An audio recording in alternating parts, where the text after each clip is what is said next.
Welcome back to the Chasedown. I am Chase Sanders. Make sure to hit that like and that subscribe button. The Thunder have made a couple trades.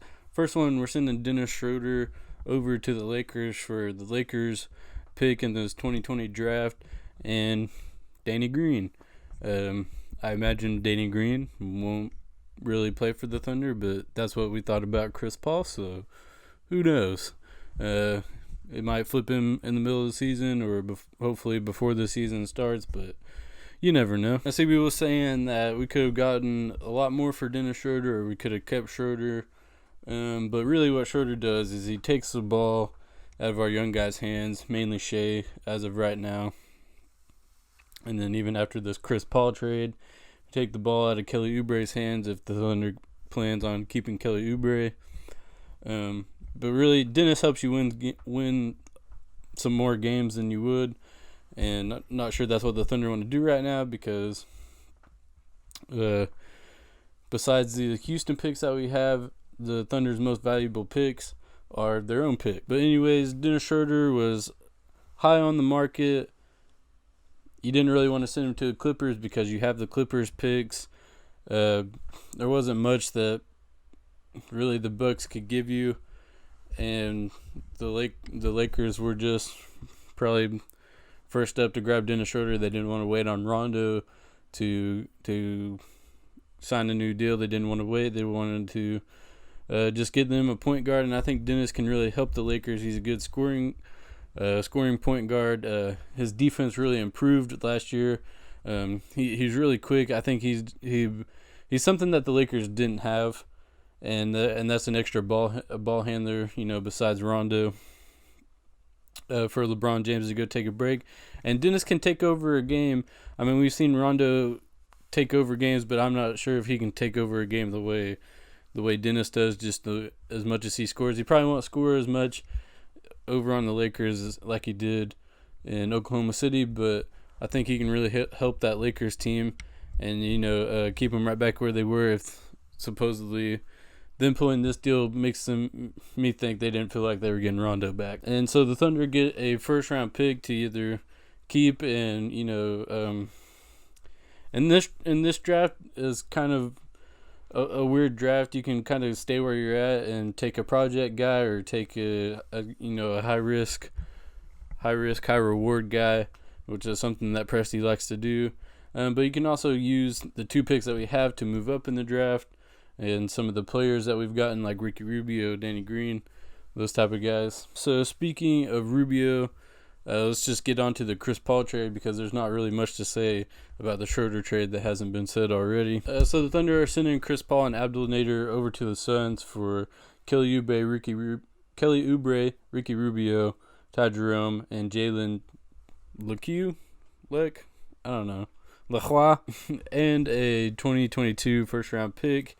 But now that pick for 2022 is protected 1 through 12, and then if we didn't get the 2022 pick, we get the pick in 2023, and then that's protected 1 through 10. And if we don't get that pick, then in 2024 it's protected 1 through 8. And if we don't get that pick, it's unprotected in 2025. I know that's hard to keep up with, but Shams Charania tweeted that on Twitter. I might link that tweet in the description or something if you want to look at it, or I don't know. Something, but it's complicated. So basically, that pick is protected until 2025 if the Suns end up sucking for some reason and they end up far down or kind of in the lottery. Chris Paul gets to go to a place where he wanted. Once again, Presti working with his star player in a trade and get him to a place where he wants to go. Chris Paul really helps the Suns. The Suns into the season really well. They ended the season 8-0, and now Chris Paul puts them right up there to be kind of in the middle of the pack in the playoffs. So that was what I think where they can go. But really, what we're talking about here is for the Thunder, Kelly Oubre, a young guy you can keep, a young guy who's getting better. I'm not sure how much better he will get, but he might get a little bit better. He's been an 18 point per game scorer. Then you get Ricky Rubio, a guy you can flip or bring off the bench, or your starting point guard or something. Then you get Ty Jerome, a guy who's played 1 year. He's a shooter. He's a good passer. He can handle the ball a little bit. It's a good young prospect that I think the Thunder will keep, especially for how good of a shooter he is. And then you get Jalen Lecque, I don't know, a kind of guy who's been playing in the G League. His nickname is Baby Westbrook. So a guy who will probably play in the G League, maybe a little bit more, maybe depending on how good and how bad the Thunder are. We might get to see him a little bit in the NBA, and if he takes a leap, if he's a guy that the Thunder like. But really, I think Kelly Oubre is just a really good guy to grab in this trade, because he's not expensive, because you were trying to get rid of Chris Paul, because you want to develop the guys you have. You want to have some good picks, and Presti probably wants to tank at least for maybe 1 year, because the Thunder have been known to rebuild fast the one time that we did rebuild. So I don't think this is going to be a terribly long rebuild. We can use our picks to trade and get some guys who can be really good in the draft. The reason I think Kelly Oubre is just a really good guy to grab in this is because you can flip him, because he's a guy who can really help. He can help a good NBA team, but he's also a young guy you can develop. He's somewhat in line with the Thunder's timeline. He's not too much older than Shea and Dort and Bays. He's a little bit older, so you can keep him, you can flip him. Either way, you're pretty good. Ricky Rubio is a guy you can flip pretty much. He's a guy you can flip unless the Thunder just end up really liking him for some reason. Because right now the Thunder's starting lineup, you can go Shea at the 1, you can go Dort at the 2, Oubre 3, Bays 4, Adams 5 if he's still on the team. Or you can go Rubio 1, Shea 2, Oubre at the 3, Bays 4, Adams 5. You can put Dort in the starting lineup. You can take Bays out, bring Bays off the bench, kind of go smaller.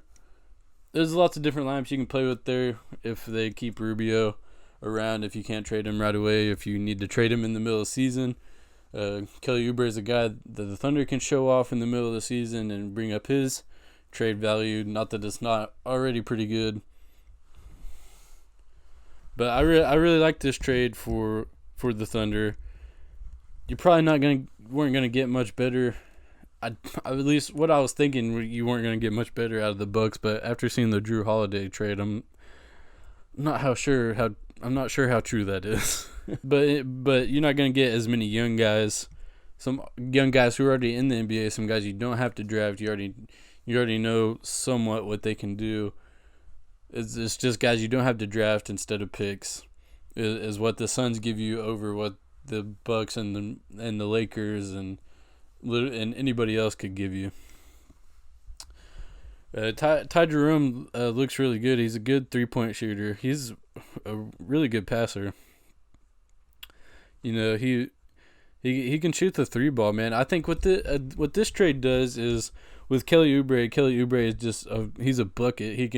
He'll go poster somebody down in the lane. Like this dude will dunk on somebody. He's not afraid. He's not afraid of shooting the clutch. He can shoot the 3-ball. He's good on he's good in transition, which if you've been watching my videos, if you listen to me, you know how god awful I thought the Thunder's transition offense was. And if you were watching those games, I hope you realized that too, because man, it was ugly. It's absolutely the opposite of what we were used to with Russell Westbrook. So Kelly Oubre brings those things. And then Ty Jerome comes in. He's a good 3-point shooter. So right away, with just those two guys, you already improved the Thunder's 3-point shooting. Ricky Rubio's 3-point shooting it's all right. I mean, we've seen him. Maybe he's just a Thunder killer, and so every time we watch him, he's a good 3-point shooter. And then he's a good passer. He can run the offense if you need to. He can be somewhat of what a Chris Paul was. Obviously not as good as Chris Paul, but he can slow the offense down. He can run it. He can run those plays for you. he can do those things. And then Jalen Leck is a young prospect you have to look at. And grabbing a first round pick is a big deal here, because first round picks you can get and the 2022 draft is supposed to be a really good draft. This 2020 draft is not supposed to be great, but the next two drafts after that, where the Thunder have three picks in both drafts, are supposed to be amazing drafts, which is really good for the Thunder. You can trade up, you can trade those for already proven players or young players that you can get. Getting a first round pick out of this trade is amazing for the Thunder. So that's pretty much it for the Thunder. The Thunder have a bright future. The Thunder, if this were any other season, I would say this Thunder team wouldn't be terrible. But considering how the West is starting to stack up a little bit, even when you take the Thunder out of the mix, when you take the Rockets out of the mix, it's still a pretty tough Western Conference. So this Thunder team could be really bad. They could be decent, probably not as good as they were this last year, but, maybe as about as good as the Kings were this last season is where they... I don't know. The West is really stacked this season. The Thunder are either going to be an okay team and probably miss the playoffs, or they're going to be a terrible team at the bottom of the West, which is kind of what it's looking like. I don't know. The trades aren't done. We don't even really know what our starting lineup is. But anyways, let's just get into some of these other trades that have been going on, because there's been a lot of trades. Robert Covington is going to the Portland Trailblazers, which I like for the Trailblazers. I like Robert Covington for the Trailblazers because he brings some decent three-point shooting, and he's a big wing. That is what the Portland Trailblazers needed. That's an awesome fit for him. They gave the Rockets Trevor Ariza, which I think is good, but they gave up 2 first-round picks for Robert Covington, which is a lot. Robert Covington, I'm not sure is worth 2 first-round picks. Now, they're saying this trade will be post the draft because the Trailblazers can't trade 2 first-round picks back-to-back. They would have to draft a player, trade him, and then trade their first-round pick. I like that trade. I like Robert Covington to the Trailblazers. I like that for the Trailblazers. Me personally, I don't like it, but I like that for the Trailblazers. Robert Covington, I think, is a good fit for the Trailblazers. Giving up 2 first-round picks is a little much, but that's what the Rockets want because they know they're about to blow it up. Okay, now let's get to an even bigger trade, which is the Bucks have 2 trades. They got Bogdan Bogdanovic from the Kings. They sent Dante DiVincenzo, DJ Wilson, and Ersan Ilyasova. Dante DiVincenzo is an interesting one because he was a big part of the Bucks' rotation as a good player for them. He's a young player who can end up being really good. I'm not sure if he'll end up being as good as Bogdanovic. He could end up being better. I'm not real sure. I'm not an expert on Dante DiVincenzo, but he's a player I liked. And I don't know. I think no matter what the Bucks trade for, DiVincenzo probably ends up in a trade no matter what for the Bucks in this offseason. So he was pretty much gone for the Bucks. So now let's get to the meat of this the trades for the Bucks. The Bucks traded for Drew Holiday. Now Drew Holiday is a good fit for them. He can play point guard, he can play shooting guard. Probably end up playing point guard since they traded away Eric Bledsoe and George Hill. George Hill coming off a really good season. Eric Bledsoe, not so much. But I think the big part of this is they sent 3 first-round picks to the Pelicans and 2 pick swaps. So ultimately, 5 first-round picks for Drew Holiday. Plus 2 players. George Hill came off a really good season, and Eric Bledsoe they're just kind of getting rid of, honestly, because he hasn't done well for them in the playoffs at all. So 5 first-round picks pretty much for Drew Holiday. I mean, I would like Drew Holiday, and I think he's an awesome defender. You hear all the players say he's an underrated defender. Like, he's one of the best defenders in the leagues, like top 2 defender. up there. You hear the NBA players talk about him, but man, 5 first-round picks for a guy who hasn't been an All-Star since 2013 when he was in Philadelphia. Man, that's brutal. It improves the Bucks, but man, New Orleans won that trade. They won that trade big time because they can flip and keep one of them if they want to, George Hill and Eric Bledsoe, and then you have 3 first-round picks and 2 pick swaps. Wow. I mean, Drew Holiday had a good season, and he's playing really good, but the New Orleans finessed the Bucks on that one. I'm sorry, they really did. That's a good trade for New Orleans. So I think the Bucks are looking really good. We know the potential starting lineup. You got a nice two-way player in Drew Holiday at the point guard. He averaged 19 points, and he's one of the best defenders. He can play point guard, he can play shooting guard, so you can change up your lineups a little bit if you want to. Then you got Chris Middleton, a nice 3-and-D player for you. Bogdanovic, just an absolute elite three-point shooter.